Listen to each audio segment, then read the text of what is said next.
இருக்கு. உதாரணத்துக்கு ஏன் இந்த படம் நடிச்சதே சந்தானத்தினால தான். நீங்க என்னதான் சொன்னாலும் சரி, நான் வளர்ந்துக்கிட்டே தான் இருப்பேன். ஒரு கருத்து சொல்றது, குருத்து சொல்றது அப்படிலாம் இல்ல. நல்லா ஜாலியா இந்த சம்மருக்கு வரலாம். வந்துட்டு குலுக்கு குலுக்கு குலுக்கு குலுக்கு குலுக்கு குலுக்கு நல்லா குலுக்கு அப்படின்னு நல்லா குலுக்கிட்டு போலாம் வாங்க. குலுக்குறதுன்னா நல்லா சிரிச்சு வயிறு குலுங்க சொல்றேன். மேடையில் அமர்ந்திருக்கும் அனைவருக்கும் வணக்கம். பத்திரிகை நண்பர்கள், ஊடக நண்பர்கள், இணையதள நண்பர்கள் அனைவருக்கும் வணக்கம். முக்கியமாக டைரக்டர் ஆனந்த் சாருக்கு வணக்கம். அவருக்கு பக்கத்துணையாக இருந்த இயக்குனர் Chella sir, Gopi sir, manager Senthil sir, cameramans, assistant director எல்லாருக்கும் வணக்கம். மேடையில் பேசி கைத்தட்டல் வாங்குற அளவுக்கு நான் பெரிய பேச்சாளர் இல்லை. அதனால தயவு செஞ்சு நீங்களே ஒரு தடவை கைத்தட்டிடுங்க.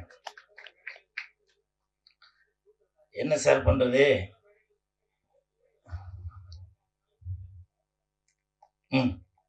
சொல்லுங்க சார். இல்லை, இதுதான் சார் என்னோட ட்ரெண்டு இல்லைங்களா? இதுதான் என்னோட ட்ரெண்டு. இப்போ தங்கச்சி நான் வரதுக்கு முன்னாடி சொன்னாங்கல்ல, வெந்து தெரிந்தது காடு சொல்ல போறீங்களா அப்படின்னு. ஸோ இதுதான் என்னோட ட்ரேட்மார்க்கு. இப்போ நீங்கள் கேட்குறீங்க, வாஸ்தவம் தான். நான் சொல்கிறதுக்கு எனக்கு தகுதியில் இருந்தாலும் சொல்கிறேன். பாரதி ராஜா சார் பேசும்போது என் இனிய தமிழ் மக்களே அப்படின்னு சொல்கிறாங்க.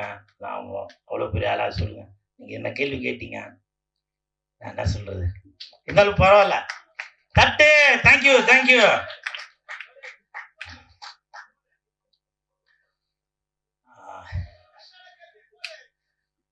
இல்லை அப்படிலாம் இல்லைப்பா. எப்பவுமே நான் அவங்களுக்கு கீழே தான். இந்த படம் நான் நடித்ததில் ரொம்ப சந்தோஷப்படுறேன். நல்ல சம்பளம் கொடுத்தாங்க. அதற்கு கோபுரம் ஃபிலிம்ஸுக்கு என் மனமார்ந்த நன்றி. இதுக்கு முன்னாடி வெள்ளைக்கார துரை அந்த படத்தில் நான் நடிச்சிருந்தேன். அந்த படம் நடிக்கிறப்போ ப்ரொடியூசர் ஒரு நாள் கூட நான் ஸ்பாட்டுக்கு வந்து பார்த்ததில்லை. அதே மாதிரி இந்த படத்துக்கும் நான் வந்து பார்த்ததே இல்லை. ஸோ அப்படி ஒரு கண்ணியமான ப்ரொடியூசர் நம்பி கொடுத்துருப்பார் போல், நல்லா தரமாக இருக்கும் படம் அப்படின்னு. ஸோ அதே மாதிரி தான் ட்ரெய்லர் பார்க்கும்போதும் தெரியுது. நன்றி அன்பு செல்லியன் சார். அதே மாதிரி இப்போது ஒரு 2 நாளைக்கு முன்னாடி ஒருத்தவங்க கேட்டாங்க, நீங்கள் வந்து சந்தானத்தை எங்கே போனாலும் புகழ்ந்து பேசிக்கிட்டே இருக்கீங்க, அவர் வந்து உங்களுக்கு படத்தில் ஃபுல்லாலாம் எதுவும் கொடுக்கவே காணுமே அப்படின்னு சொல்லி.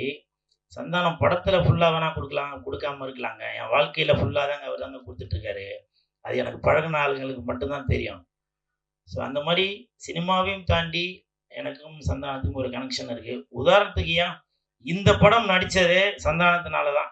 சந்தானத்தோட மேனேஜர், இப்போ ப்ரொடியூசர் ரமேஷ் அவர்கள், அவர் தான் இந்த படத்துக்கு ரெக்கமெண்டேஷன் பண்ணி டைரக்டர்கிட்ட சொல்லி, இல்லை கூலுக்கு வந்து படம் ஃபுல்லாக வர மாதிரி எதனா ஒரு கேரக்டர் தரலாம் அப்படின்னு சொல்லி, அப்புறம் சம்பளமும் முன்ன பின் இருந்ததால் மேனேஜர் செந்தில் சார்கிட்ட பேசி அப்படி இப்படின்னு ஒரு வழியாக கரெக்ட் பண்ணி எனக்கு இந்த படத்தை நடிக்க வச்சார். இப்போ சொல்லுங்கள், சந்தானத்தினால தானே இந்த படம் கிடச்சிது. அதனால் வரலாறு தெரியாமல் ஏதோ ஒன்று பேசி விட்டு போயிடுறாங்க.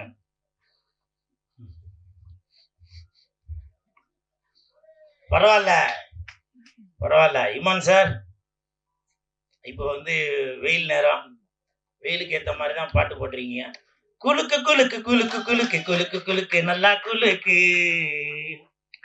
எனக்கு எனக்கு எனக்கு எனக்கு லக்கு நல்லா கொட்டி கிடக்கு, குலுக்கு குலுக்கு குலுக்கு குலுக்கு நல்லா குலுக்கு.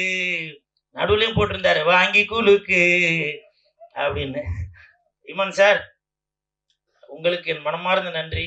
எதுக்கு நன்றி சொன்னாக்கா, இந்த பாட்டுக்காக இல்லை, மாயோனே அந்த பாட்டுக்கு சந்தானம் சார் அழகா இருக்காரா, இல்லை அந்த ஹீரோயின் அழகா இருக்காங்களா, இல்லை அந்த 2 பேரும் அழகா இருக்கிறதுக்கு நீங்கள் போட்ட பாட்டு தான் காரணமா அப்படின்றது தெரியல. சந்தானம் சாருக்கும் இது வந்து அந்த மாதிரி ஒரு மெலோடி, அவருக்கும் ஒரு புதுசாக தான் இருக்கும். காஸ்டியூம்லாம் பிளாக்ல ரெட்டில் நல்லா சூப்பராக இருந்துச்சு. அதுக்கு பாட்டு போட்டு கொடுத்த என் நண்பனுக்கு என் மனமார்ந்த நன்றி இமான் சார். காரணம் என்னன்னா, இங்கே நீங்கள் தான் கிங்கு. ஸோ இந்த ஹோல் டீமுக்கும் என் மனமார்ந்த வாழ்த்துக்கள். அப்புறம் இன்னொரு விஷயம், இப்போ நான் சமீபத்தில் ப்ரொமோஷன் பண்ணுறதெல்லாம் கொஞ்சம் குறைச்சிட்டேன். காரணம் என்னன்னாக்கா, நிறையா பேர் சொன்னாங்க, நீங்கள் தேட்டருக்கே வராதிங்க, நீங்கள் நடிக்கிறதில் கான்சன்ட்ரேட் பண்ணுங்கள். நடிக்கலை நானாங்க வேணான்றேன். ஒரு இயக்குனரும் ஒரு தயாரிப்பாளரும் மக்கள் தேட்டருக்கு வரணும் அப்படின்றக்காக தான் ப்ரொமோஷன் பண்ணிட்டு இருக்காங்க. இப்போ இந்த ப்ரொமோஷன் எதுக்கு பண்ணுறாங்க? படத்தை வந்து எல்லாரும் தேட்டருக்கு வந்து பார்க்கணும் அப்படின்னு சொல்லி தான் ப்ரொமோஷன் பண்ணுறது. சமீபத்தில் போன வாரம் டைரக்டர் ஹரி சார் கூட எவ்வளோ பெரிய இயக்குனர் அவர், ப்ரமோஷன் வேணும் அப்படின்றதுக்காக கடை கடையாக தெரு தெருவாக போய் ப்ரமோஷன் பண்ணிட்டு இருக்காரு. அந்த வேலையை தான் நான் பார்த்துட்டு இருக்கேன். ஆனால் தேட்டருக்கு வராதேன்னு சொல்லி அது ஒரு ஒரு ஒரு கூட்டம் அது ஒரு இது பண்ணிட்டு இருக்காங்க. ஏன் நான் சினிமாவை லவ் பண்ணுறதால தான், சினிமாவுக்கு சப்போர்ட் பண்ணுறதால தான் நான் ஏதோ ஒரு ஒரு ரூட்டில் போய் மக்களை வந்து உள்ளே கவர் பண்ணணும் அப்படின்ற ஒரு எண்ணத்தில் தான் நான் அந்த வேலை பார்த்துட்டு இருக்கேன். அதுக்கு சில தடங்கல்கள் இருந்தாலும் பரவாயில்ல. இப்போவும் சொல்கிறேன், நீங்க என்னதான் சொன்னாலும் சரி, நான் வளர்ந்துகிட்டே தான் இருப்பேன்.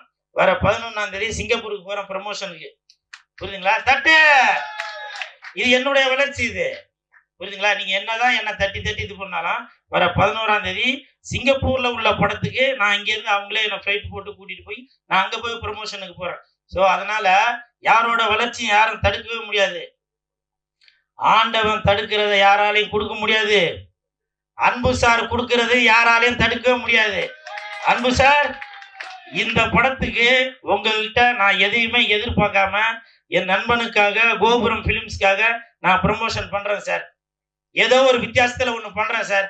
இதை நான் இந்த நேரத்துல சொல்றேன் சார்.